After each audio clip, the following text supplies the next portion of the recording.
Okay, good afternoon parents, family members of 6C. Thank you very much for coming down. This feels probably slightly overwhelming for a lot of us because I don't think this will have happened for a long period of time, but it was genuinely lovely to have you all physically in a room. I'm sure you're all sick and tired of seeing digital screens, but it's really, really nice. The students have worked incredibly hard on this, and we worked together. What you're about to see is something that was created together as a whole class. So it wasn't created by myself. The students all took part into creating this short drama production about life in Britain in the 1950s. Everybody had a vital role in it. Everybody's been part of the process right from the get-go. The students have chosen the scenes that they wanted to focus on in this decade, and within reason we have tried to make sure the roles have been allocated that they enjoy and that represent themselves as well. Hopefully in this production you will get an understanding of what your children are like in school. I must say that I do feel genuinely very lucky to have this class as in my first year at St. Christopher's, because they are very kind, they're very thoughtful, very hard-working, very intelligent, and every day is just lovely. So I hope that that can be conveyed in this production, because that was what we wanted to show you today about what it kind of felt like in our classroom, all of those elements. So I'm going to stop talking. And can you have a round of applause for you?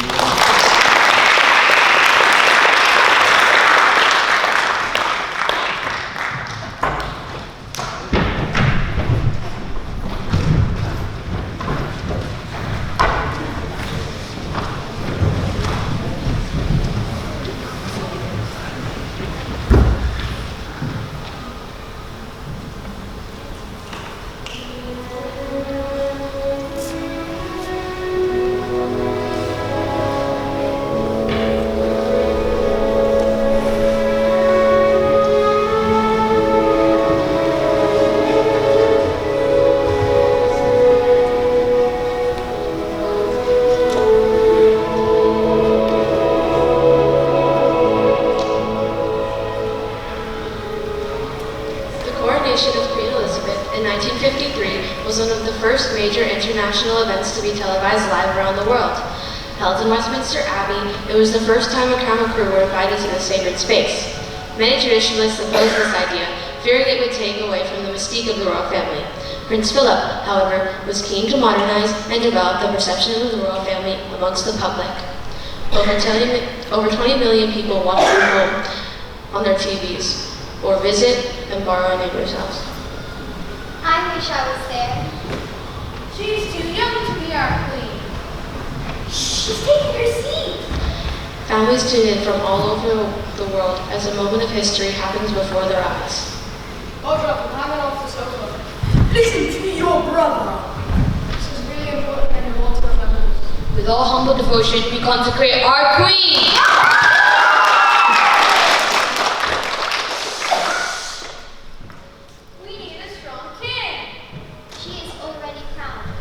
This astonishing moment was truly a gem of the 1950s and is a thing to be forever remembered.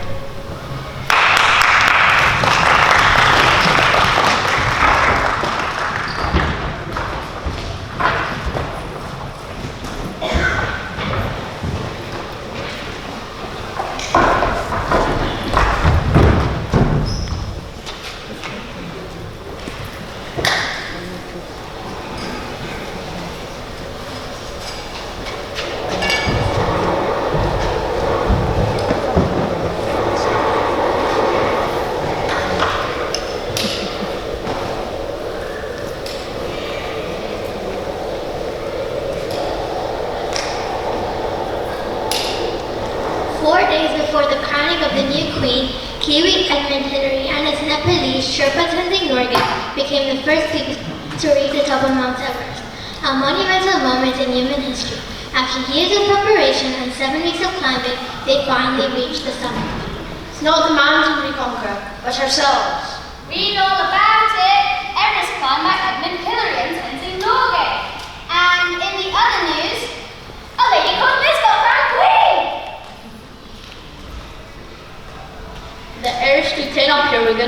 descend. What made their achievement so extraordinary was that given in 1953, oxygen tanks and sophisticated climbing equipment had not yet been invented. Life was a bit like my period.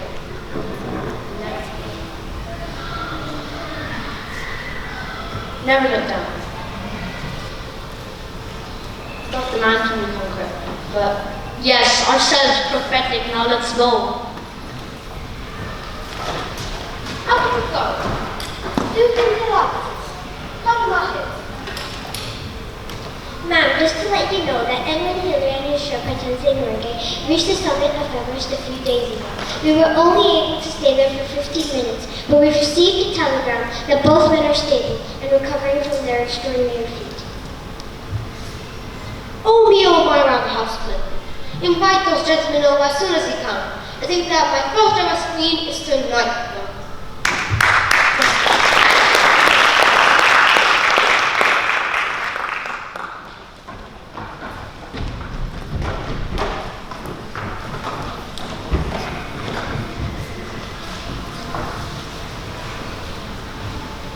Whilst DNA was technically discovered in the mid-19th century, James Watson and Francis Crick made great discoveries and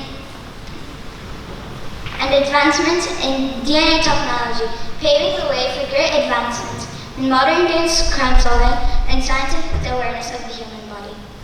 I am here with James Watson and Francis Crick, who have just been awarded the Nobel Prize for their discoveries around DNA. How do you both feel about that? It feels quite amazing to win such a wonderful prize, but we are more excited about what this means for the future of science and our understanding of the human body. Definitely, and we're so lucky to be working with one another towards this prize that dream come true. The discovery of DNA radically developed the way we breed and utilize crops, modifying our traits such as being disease-resistant and cold and drought-tolerant. I am now here with farmer Charlotte Perkins. What do you think about these two incredible scientists? Hooray, my eggplant divisions are finally going to be disease resistant. Get your disease resistant insect repellent purple onions that have been genetically modified to stop you from crying when dicing. 2 for a pound 2. That you know, disease-resistant insect repellent onion. Excellent, disease-resistant insect repellent onion. Just now where?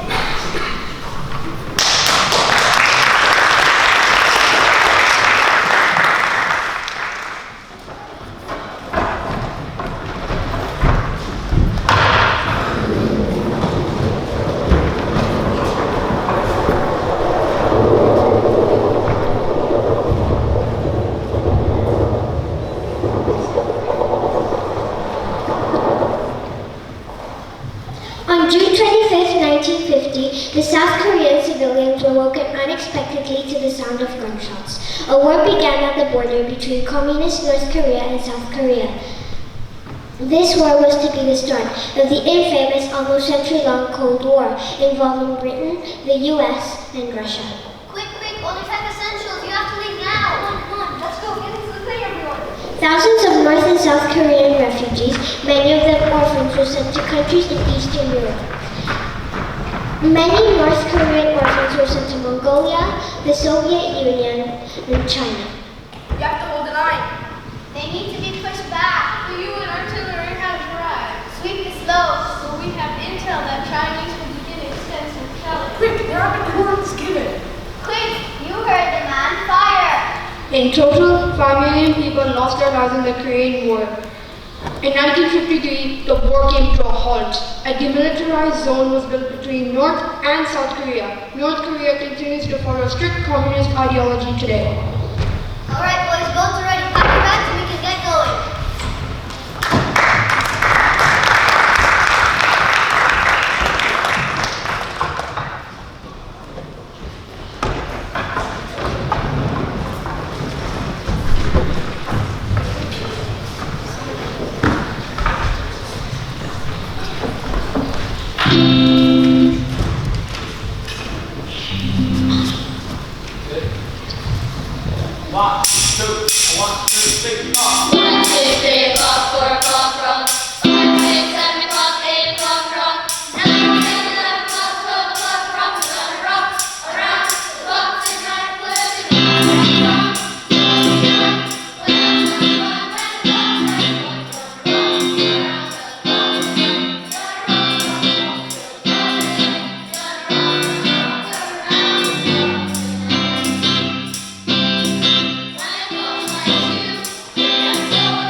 You should meet him. The band is okay, but I think you two will get on. Let's go and check them out. They have potential, but they could be better. What are they called, Pop? The Aquarium. Fair enough, mate.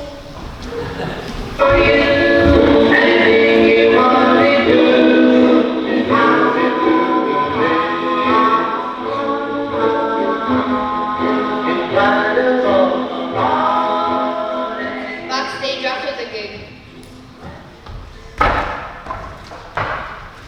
Not bad, not bad. I think that first song could have been tired, you know? The audience seemed to like it. But that doesn't mean it could be better. Great show, lad. Great show.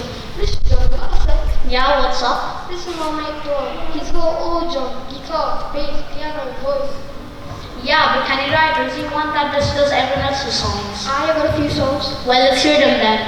And just like that, perhaps the greatest partnership in modern music was made. The Beatles have gone to become the most successful and most influential bands of the 20th century.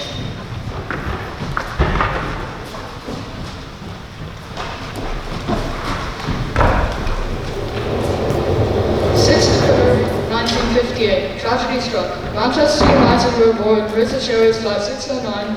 On their third attempt at taking off, the plane tragically crashed, killing 20 of the crews. Devastating news has reached us from BBC of a plane crash in Germany carrying Man United's most promising team, the Busby Babes. 7 players, including Geoff Ben and Eddie Coleman, died almost immediately, with Duncan Edwards dying a few days afterwards. This is devastating news for Man United and the whole world of football. I was one of the lucky ones. Mr. Busby, I'm so sorry. Matt Busby, the manager of Manchester United at the time, continued managing the team, building one of the most successful squads from scratch in all of the Busby Babes. 10 years after the incident, Manchester United won their first European Cup, beating two-time winners Benfica in the finals. The starting 11 included Bobby Charlton and Bill Fowles, two of the survivors of the plane crash. It must be a big career, young men, who love football and love life. They deserve to be remembered forever. This will be dedicated to the boys, my friends. Many football scholars think that if they had survived, England would have won the World Cup. They were that good.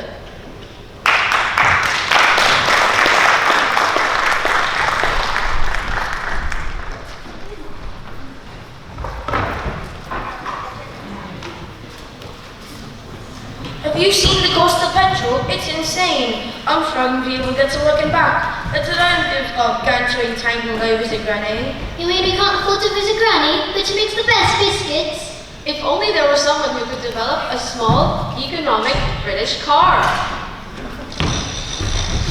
Good things come in small packages. Now, how do I make this even smaller? I got it.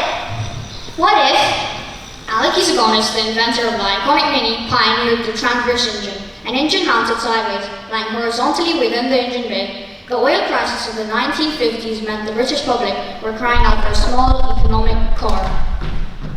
That's it. It's tiny. Daddy, look, there's a toy car on the road. That's not a toy car, that's a Mini. A Mini? A Mini. Now it's ours. Now we can go visit Granny. And just like that, the Mini was born and became one of the most iconic symbols of the next decade, the 1960s.